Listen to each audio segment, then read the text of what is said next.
Podcasters, good to talk to you. How's it going, man?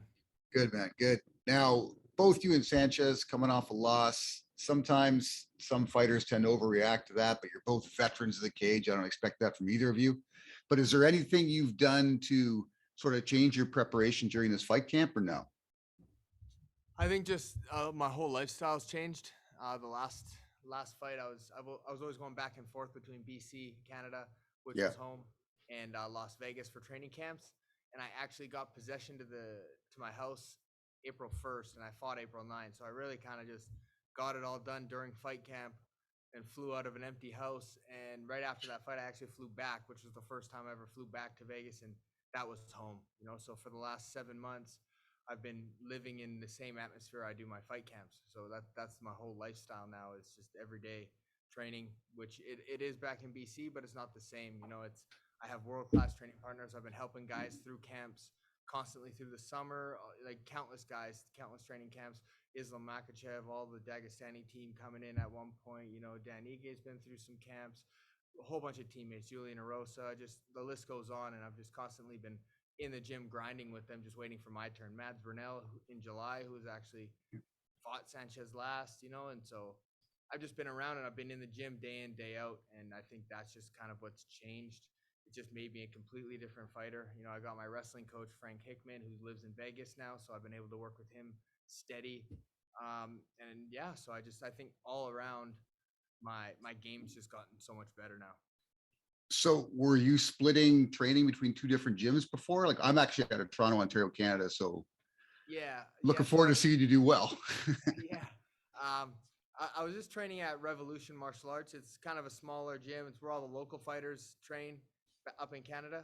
And I would just, whenever I'd be home, it's you get caught up in life and family and friends and all that.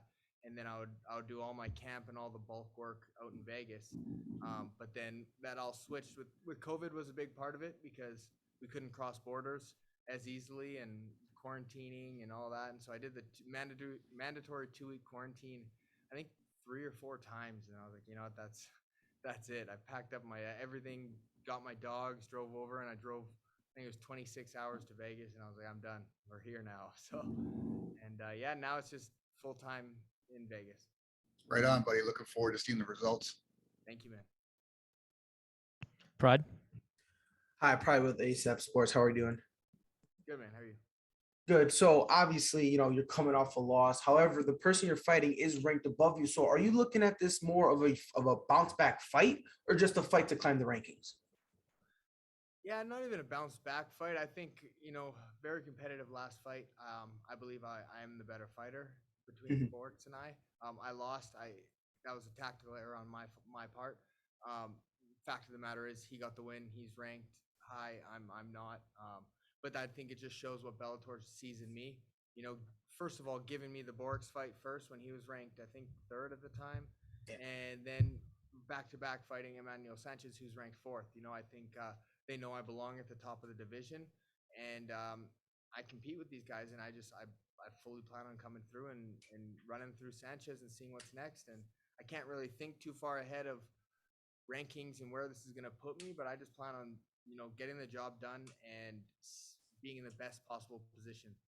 Right. And you said that you were bouncing and spending a lot of time going from Canada to Vegas, back and forth, back and forth. Obviously, that the traveling does take a toll. But do you believe that now that you're in Vegas full time, you have that consistency? Do you believe that it's not only going to make you a better fighter, but do you think it'll actually take you up past another level to a level that Bellator sees in you? Absolutely. I think just from the connections to, like I said, grinding day in, day out in the gym, getting that much better, but also like knowing my body. Like there would be times when it's like I'm just doing technique all week, but I'm still doing technique with world-class guys every day. And I can do, an extra 4 or 5 sessions because I'm not sparring anymore, because I'm not fighting anytime soon. So I was getting like, 3 sessions in a day every day, and you can kind of overtrain a little bit, but it's all quality work. And then I can recover, but it's not like I'm jumping on a plane and flying back home and sitting in quarantine, or I'm doing whatever back in BC just to stay busy and stay active and stay fit. Every session had a purpose. Santiago. Hi, Jeremy. Thank you for the time and greetings from my co-host Big Marcel as well. He's a good Oh friend man, of mine, and nice, yeah, he Marcel. always talks highly about you. Yeah, I've got a good relationship with him. Yeah, we have a great Bellator preview show together, which we do every Bellator fight week. Jeremy, this will be your third fight inside the Bellator MMA cage. You are 1 year together with the promotion now. How have you experienced this year in a new promotion? This has been my favorite year of my career to date. Super competitive division. I love all the matchups I've been offered, the matchups I have. The rest of the division that's been playing out. It's fun. Yeah, I feel like I can compete right at the top with these guys, and I'm right there. And these matchups show. Emmanuel Sanchez is a guy I've followed and watched for years, and I get to go fight him now finally. And the way Bellator treats you, the system. All three have actually been at Mohegan Sun, so I have a pretty good system here. I know what works. They've got it all ironed out. Um, and fight weeks have never been easier just because I know what I'm getting myself into. They know how to handle things and the protocols that we all have to deal with now. And yeah, I love it, man. You and Josh Hill together on the main card. Friday night is pretty big for Canada, right? Absolutely, yeah, definitely. And Bellator is giving you a massive co-main event spot on the big end of the year card against the number 4 ranked contender Sanchez. He's coming off two straight losses for the first time in his career. Is this the perfect time to take him on, Jeremy? And do you see some holes in his game? I don't think the previous fights has anything to do with the timing of the fight. Um, I like his ranking. I like where he's at in the division. And I definitely see holes, regardless of how. I mean, one of his losses is to the former champ, the longtime reigning champ Pitbull, and Mads, which was a very tough, good fight, fun fight to watch. I trained with Mads for that, and just for as for holes, I see lots of holes in everyone in the division. I'm always studying. I'm sure people see it in me, and I just feel like my strengths play right into his weaknesses. And I think they're gonna show. I think he's gonna realize very quickly that I'm different in a few of these different exchanges and positions, and I think he's gonna have a very hard time getting me off of him if it does hit the mat. All right, a few more here. Charles?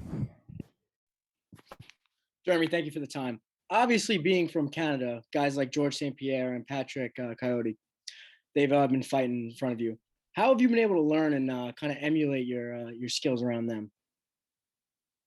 Um, More so the career of GSP is something I've kind of wanted to emulate. To me, next to Khabib, he's had a perfect career.